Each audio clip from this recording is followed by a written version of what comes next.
கர்நாடகாவில் போய் சொன்னார் கமலஹாசன்.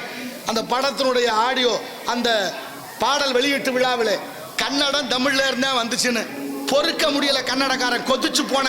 இல்ல மன்னிப்பு கேளுன்னு. இங்க தமிழ் பற்றாளர்கள், தமிழ் உணர்வாளர்கள், நாமெல்லாம் தமிழர்கள்.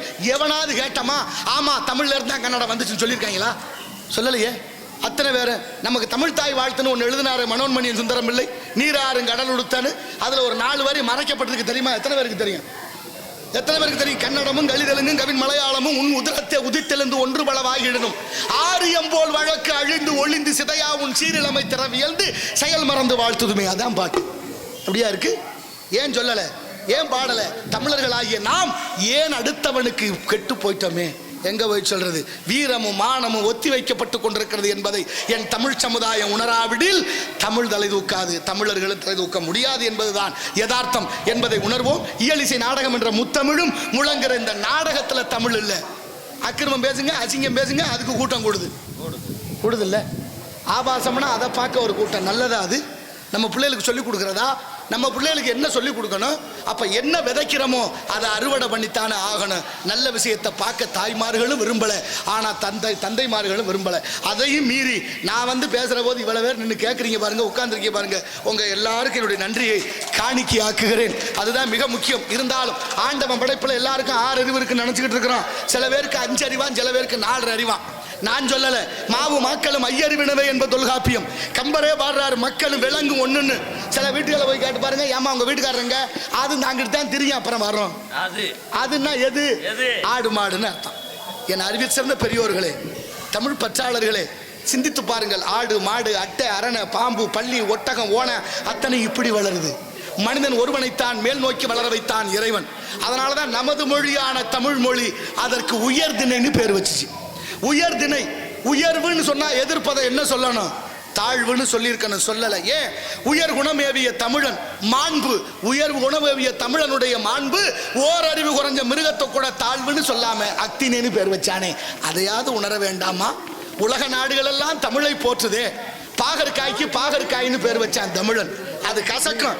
கசக்கிற காய கசப்பு காயின்னு பேர் வைக்கல, பாகற்காயின்னு பேர் வச்சான். வெள்ளைக்காரன் கடிச்சு பார்க்கறான், கசந்துச்சு. கசந்த காய்க்கு வெள்ளைக்காரன் அப்படியே பேர் வச்சான், கசப்பு காய். ஆங்கிலத்துல பிட்டர் கார்டுன்னு. ஆனா தமிழன் பாகற்காயின்னு பேர் வச்ச. மாண்பு புரியுதா? ஏன்? என்ன காரணம்? பாகற்காய்னா பாகுனா இனிப்பு, அற்றதுனா இல்ல, அது இனிக்காது கசக்கும்னு சொல்லாமல் சொல்லி வைத்த உயர்ந்த சமூகம் இன்று இருக்கும் நிலை என்னையா? என்ன காரணம்? ஏன் இப்படி ஆனோம்? உலகமெல்லாம் நம்ம கிட்ட கையேந்துச்சு. இன்னைக்கு உலக நாடுகளும் எல்லாத்தையும் இவன் கையேந்துற அளவுக்கு ஆளாக்கியது யாரு காரணம் என்பதை உணருங்கள். உணராவிடில் நாளைய தலைமுறை வாழ்வது மிக கடினம் என்பதை உணர்ந்து கொள்ளுங்கள். இயற்கை என்று சொல்லக்கூடிய பஞ்சபூதம் நீர் நிலம் நெருப்பு காற்று ஆகாயம் 5 நமக்கு நிறைய உறுத்திக்கிட்டே இருக்கு, அறிவு கொடுத்துக்கிட்டே இருக்கு. தெரியுமா? 2 மாதத்துக்கு 1 மாதத்துக்கு முன்னால ரஷ்யாவில் நிலநடுக்கம். எவ்வளவு பெரிய ஆபத்து. போன வருஷம் வயல்நாட்டில் நிலநடுக்கம், கேரளாவில். இப்ப உத்தரகாண்ட் மாநிலத்தில் உத்தரகாசியில பெருவெடிப்புன்னு பேரு. பெருவெடிப்புனா என்ன தெரியுமா? ஒரு குடத்தை உடைச்சு விட்டா எப்படி தண்ணி கொட்டுமோ அது போல மேகத்தை கிழித்து கொண்டு கொட்டியது மழை. எத்தனை வீடுகள் நாசமாகி போனது. தமிழ்நாட்டுக்கு வருவதற்கு ரொம்ப நேரம் ஆகும் நினைக்கிறீங்களா? ஏதோ ஒரு புண்ணியம் நம்மளை தற்காத்து கொண்டே இருக்கிறது. அதையும் மீறி பெரிய பெரிய ஆபத்தை சந்திக்காமல் அதற்கான நல்ல எண்ணத்தோடு நல்லதை விதைக்கணும். மாட்டு வண்டியும் மனித உடம்பு ஒண்ணு, மாட்டு வண்டி மனித உடம்பு ஒண்ணு, வேற ஒண்ணு பெரிய அதிசயமெல்லாம் இல்ல. மாட்டுக்கு அறிவு இருக்கு, மாட்டு வண்டிக்கு அறிவு இல்லை. அறிவில்லாத மாட்டு வண்டி அறிவுள்ள மாடோடு சேராது, அறிவுள்ள மாடு அறிவில்லாத மாட்டு வண்டியோடும் சேராது. மாட்டுக்கும் வண்டிக்கும் உரிமையாளரான ஒருத்தர் உடையவர் இருப்பார். அவர் தான் மாட்டையும் வண்டியும் பூட்டணும். பூட்டியாச்சுங்கிறதுக்காக மாடு ஏன் ஜவரத்துக்கு போவேன்னு சொல்ல முடியாது, வண்டி வர முடியாதுன்னு தடுக்க முடியாது. அந்த உடையவரான உரிமையாளர் தான் மாட்டு வண்டியை ஓட்டணும். எவ்வளவு தூரம் ஓட்டணும், எங்க ஓட்டணும், எப்ப அவுக்கணுங்கிற கணக்கு எப்படி உரிமையாளரிடத்துல இருக்கோ அதுபோல இந்த உடம்பு. இந்த உடம்புக்கு அறிவில்லை, உள்ளே ஓடக்கூடிய மூச்சுங்கிற ஆத்மாவுக்கு அறிவு இருக்கு. அறிவில்லாத உடம்புல அறிவுள்ள ஆத்மாவை பூட்டி ஓட்டுகிறான் இறைவன் என்ற பரமாத்மா. எங்க ஓட்டணும், எப்ப ஓட்டணும், எங்கன்னு அவுக்கணுங்கிற கணக்கு அவன் கையில. அதை மறக்காமல் வாழ்ந்து விட்டால் வாழ்க்கை சிறக்கும் என்பதை உணர்வோம். அதுதான் வாழ்க்கையின் தத்துவம்.